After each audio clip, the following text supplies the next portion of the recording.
Welcome to the only daily podcast focusing on compliance news of the day. Each morning, start your day with a cup of coffee and Tom Fox, the voice of compliance, to hear about 4 of the top compliance, corruption, or leadership stories you will need to start your day.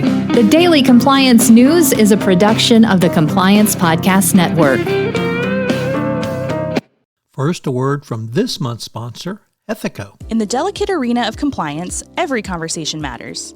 Traditional methods can leave callers feeling unheard, but Ethico changes the game. Our empathetic interview technique reshapes compliance calls into powerful, compassionate interactions, ensuring no crucial detail is missed. It's about creating a conversation that matters, that resonates, that makes a difference. Be the change in your compliance approach. See the transformation for yourself at ethico.com/CPN. Book a demo, try our free ROI calculator, and explore the white paper by Tom Fox, The ROI of Compliance. The Daily Compliance News for April 25, 2024, the In Bad Faith edition.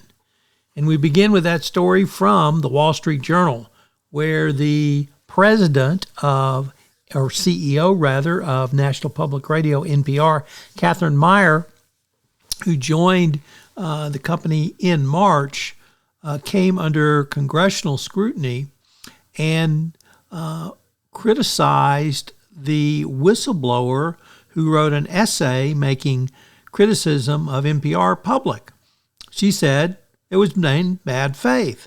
Now, think about that for a minute. You criticize a news organization, and the news organization says you've done your criticism in bad faith. I think that's called an internal whistleblower. Unbelievable. Meyer did acknowledge that the NPR should be open to criticism, but this is just really goes against what you would hope that news organizations would stand for. And I'm an NPR fan. So, from Bloomberg, the U.S. seeks a 3-year prison sentence for ex-Binance CEO CZ. They recommended a 36-year prison sentence, where the defense recommends no prison time. They want probation.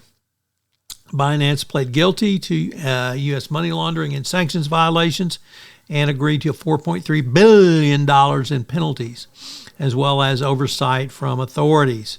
I can't really say Binance is in any better shape, but I guess the U.S. got $4.3 billion out of it.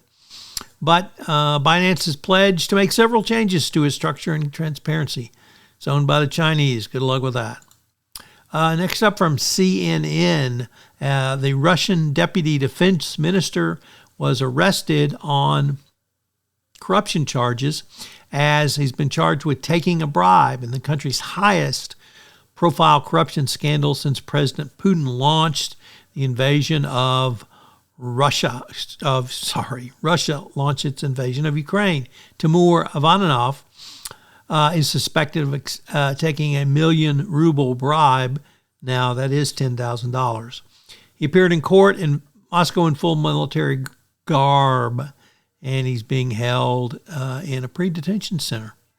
And our final story is, unfortunately, more bad news for Boeing, as the families of the victims of the 737 MAX crashes are lobbying for Boeing to face criminal penalties for the door blowout of the Alaskan Airlines, of course, violating the DPA and other allegations that they say Boeing needs to be punished criminally.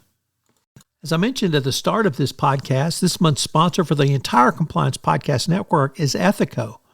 Have you ever wondered how to show the ROI of your compliance program? Have you struggled with the budgeting process, getting the funds you want for your compliance program? Well, I've partnered with Ethico to put together a white paper on the ROI of compliance, which shows you not only how to demonstrate ROI, but also how to speak finance when you're sitting across from the CFO with your budget proposals.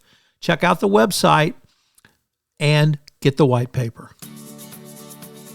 The Daily Compliance News is a production of the Compliance Podcast Network and a proud member of C-Suite Radio. Thanks so much for listening. I hope you'll join me again tomorrow.